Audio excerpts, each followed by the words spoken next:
अरे वाह, ये हुआ ना बहुत ही आसान सा यानी सॉलिड जुगाड़। कह सकते कि प्रोसेसिंग फीस भी बचेगी और ब्याज भी कम देना होगा। नमस्कार साथियों, मैं आज यशवंत हमेशा की बात एक और नई वीडियो में आप सबका स्वागत है।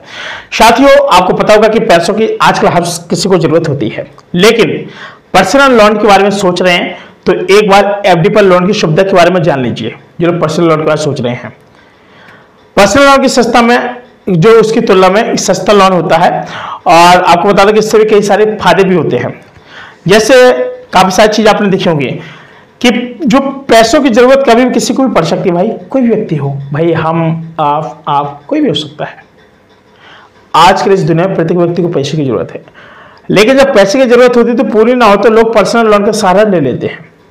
साथ ही लेकिन पर्सनल लोन की ब्याज दरें ज्यादा होती हैं और साथ ही लोन लेते समय प्रोसेसिंग फीस वगैरह भी देना होता है। लेकिन अगर आप पर्सनल लोन के बारे में सोच रहे हैं तो आप एक बार एफडी पर लोन सुविधा के बारे में जान लीजिए। और एफडी पर क्या है कि आप लोगों के लिए लोन की तुलना में सस्ता पड़ता है और साथ ही इससे आपकी प्रोसेसिंग फीस भी वगैरह के चक्कर में से छुटकारा मिल जाता है। आपको बता दें कि फिलहाल यहाँ एफडी पर भी मिलने वाले लोन की भी जो खास बातें कुछ होती हैं। कौन कौन सी होती है मैं आपको बता दूं कि जिसके लिए एफडी का लोन बेहतर विकल्प है। जो एफडी है, अगर आपने लंबे समय की एफडी करवाई है, आपको बीच में पैसे की जरूरत है, एफडी को तुड़वाने पर्सनल लोन की जरूरत है, एफडी पर लोन के ऑप्शन चुन सकते हैं। एफडी तुड़वाने पर आपको निश्चित ब्याज कम मिलेगा और पेनाल्टी भी देनी होगी। लेकिन ऐसे में अगर आप एफडी पर लोन का विकल्प चुनते हैं तो इससे आपकी सेविंग भी बच जाएगी, साथ ही आपकी ब्याज दर में भी साथ धीरे धीरे लोन भी आपको चुका देंगे।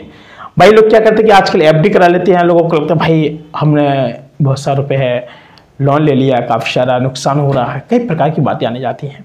और बहुत सारे लोगों को लगता है कि भाई अगर हमने लोन ले लिया तो हो सकता है कि शायद हमारा मंथली चार्ज कुछ करता है। भाई अगर जिस दिन से आपने लोन लिया ना तो भाई वो पैसा इतना तो कर लो, कम से कम उतना ब्याज में चुकता रहे, नहीं तो भाई आगे बहुत ज्यादा दिक्कत होती है। जो लोन है ना, लोन के पैसे लोन में नहीं पूछता है फिर, ठीक है। और जैसे क्या कि कर्ज के तौर पर किसी राशि मिली, जैसे कोई राशि आपको किसी ठाकुर भाई साहब, बड़े बड़े लोगों को देख लीजिए, गांव के मुखिया से ले ली, भाई साहब वो आपके दरवाजे खोल रहा है, अरे बेटा दे रहे कि नहीं दे रहे, घर पे कब्जा कर रहे हैं। भाई बहुत सारे लोग आते हैं और एफडी पर आपको लोन के तौर पर बैंक से रकम मिलेगी। ये एफडी की राशि पर निर्भर करता है। आमतौर पर एफडी की राशि 90 से 95% तक की रकम आपको लोन के तौर पर मिल जाती है। साथ ही बता दें कि एफडी पर लिया जाने वाला लोन सबसे सुरक्षित लोन माना जाता है, ठीक है, एफडी पर। और इससे लेते समय बैंक आपकी एफडी को सिक्योरिटी गारंटी के रूप में भी गिरवी रख लेते हैं। जैसे आपका घर हुआ, मकान हुआ, जमीन हुआ, जायदाद हुआ, कुछ ना कुछ आपका रख लेते हैं, तभी वो लोग आप लोगों के ऊपर करते हैं।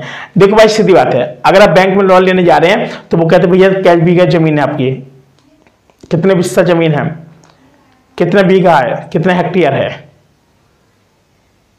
बात समझ रहे, ये सारी चीजें होती हैं। तो भाई ये चीज़ है कि अगर ऐसी कोई चीज़ें आती है सामने तो आप थोड़ा सोच समझ के काम कीजिएगा और बिंदास तरीके से आप लोग एफडी के माध्यम से आप लोग कुछ भी कर सकते हैं, अच्छे बेनिफिट होगा, ठीक है। साथ ही फिलहाल आज के लिए इतने ही, मिलते हैं कोई नई वीडियो में, तब तक के लिए नमस्कार।